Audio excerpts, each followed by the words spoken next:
History is full of kings, but few are as cunning and ambitious as Mithridates.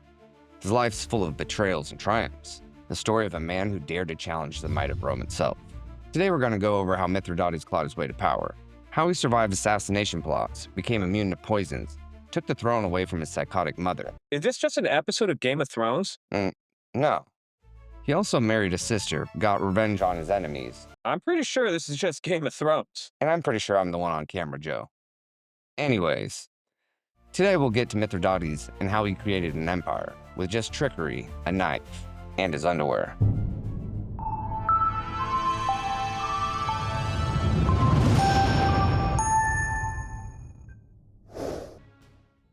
Mithridates VI of Pontus was born in 134 BC in the small kingdom of Pontus, a rich and fertile region in northern Turkey along the southern coast of the Black Sea.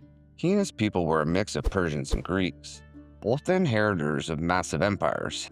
His family descended from Alexander the Great on his mother's side and Cyrus of Persia on his father's. This bloodline was Mithridates' greatest weapon. He didn't just rule a kingdom, he was heir to two of the world's greatest empires, a man whose very existence was prophesied to unite the glory of Greece and the might of Persia.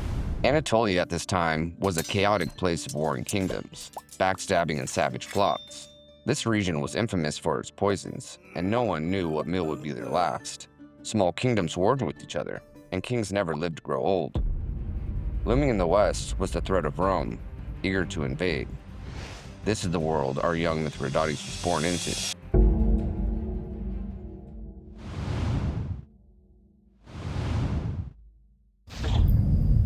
A symbol appears in the night sky, heralding the birth of a prophesied hero. As a small boy, Mithridates was struck by lightning, a bolt that should have killed him, but instead left him with a scar in the shape of a crown on his head. His mother, upon seeing the prince unhurt, is overcome with fear. Her son was the one the prophecies had spoken of. His childhood was shattered at the age of 12. During a banquet, his father Mithridates V collapsed. As the young Mithridates watched in horror, his father convulsed and died, a victim of poison. This act of treachery was orchestrated by his own mother, Mithridates VI, and became the defining moment of his life. She quickly seized control, putting his younger brother on the throne and ruling as regent. The young prince, now a target, was forced to flee for his life. For 7 years, Mithridates vanished from his kingdom, disappearing into the rugged wilderness of Anatolia. But Mithridates did not die. He spent his years in exile, hardening his body and sharpening his mind. He trained relentlessly, not just in combat, but in the dark art of poisons, testing himself with small, non-lethal doses of venom until he built up an immunity. He became a master of survival, a hunter, and a warrior fueled by the burning need for vengeance. After 7 years of silence, the Prince of Pontus suddenly appeared in the capital. He was no longer a frightened boy, but a formidable man, hardened by his time in the wild. He found his once prosperous kingdom was now in shambles. His mother had squandered the kingdom's treasury and lost much of the territory to greedy neighbors. His mother ordered her guards to seize Mithridates, but they did not obey. Instead, backed by the loyalty of his father's old supporters, Mithridates made his move. He had his mother and younger brother arrested. The fate he chose for them was cruel and poetic. He had them poisoned. With his usurpers gone, the people of Pontus, eager for a true king, hailed his return. The boy had been marked by lightning and betrayed by his family, was now their king. What defines Mithridates is his genius-level intellect. Man was truly a supervillain. He ruled over a vast number of people and was able to speak 22 languages. Beyond languages, Mithridates built advanced machines for his day. During the Siege of Rhodes, he oversaw the construction of a massive siege engine called the Sambuca. It was unlike anything seen before. A large siege tower complete with rams, an assault bridge, and ballista mounted on top of 2 massive boats. It terrified the defenders of the city. But those are small achievements compared to his real interest: poison. And after his father died, Mithridates began an obsession with toxicology. His paranoia about meeting the same fate as his father drove him to create the ultimate cure. He dove into the research and set up multiple laboratories across the kingdom of Pontus. There, he would experiment on criminals and test his potions. He brought together scientists, magicians, and shamans from all over the world to help his research. Even in his own time, Mithridates was considered the world's leading expert on poisons. All this research led to the development of a universal antidote, famously known as mithridatism. a special pill made from 50 different ingredients. While the exact recipe is still a mystery, we do know that it contains small traces of various poisons and venoms. All this slowly increased Mithridates' immunity to poisons. It was said that at his parties, Mithridates would stun visitors by casually drinking snake venom, or he would horrify onlookers by sprinkling arsenic into his food like it was salt. People believed Mithridates was unkillable, and that he was truly sent by the gods. This leads to the most impressive form of his intelligence, his genius-level branding.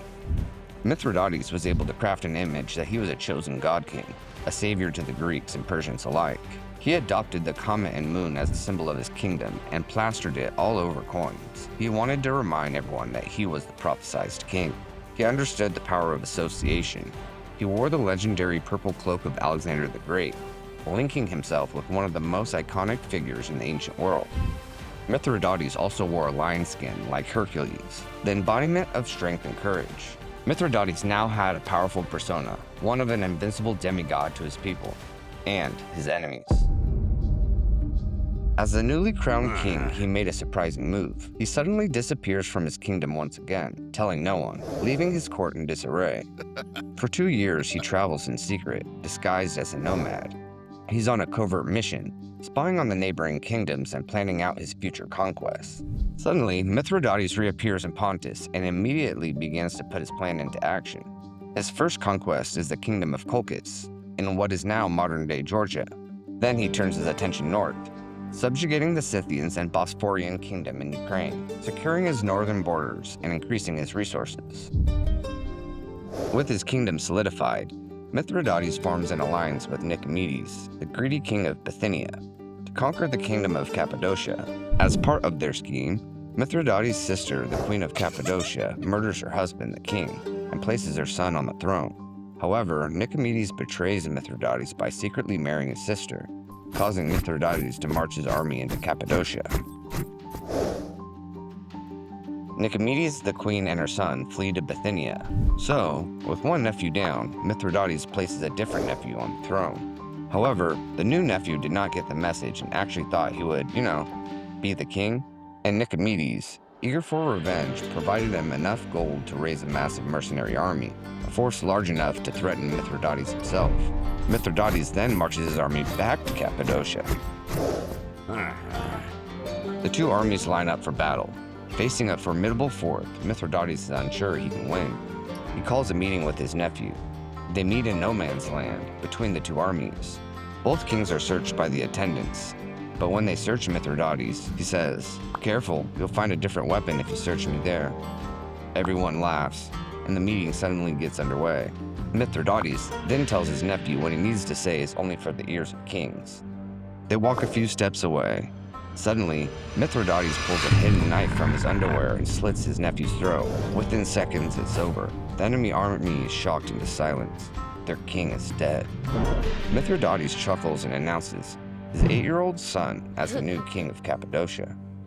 The Cappadocians rebel a month later. Mithridates again returns to Cappadocia and is finally able to annex the kingdom. His plan to expand his kingdom while flying under the radar of Rome fails. The legendary Roman general Gaius Marius is sent to meet with Mithridates and deliver a warning. Marius leaves Mithridates with two options: either seek to be stronger than Rome, or do her bidding. Mithridates delivers his chilling final line: "Oh, I will. I will." Well, Mithridates is a lot of things. A family man is definitely not one of them. But you haven't seen anything yet. Next time on Fringe Facts, Mithridates takes on the might of Rome, unleashing a massive terror wave that shocks the empire to its core. You're ripping off Dragon Ball Z. Shut up, Joe. Hey guys, I'm Josh from Fringe Facts. I hope you enjoyed the video, and if you did, leave a like and subscribe. And if you're interested in alternate history or animated history, click one of the playlists here.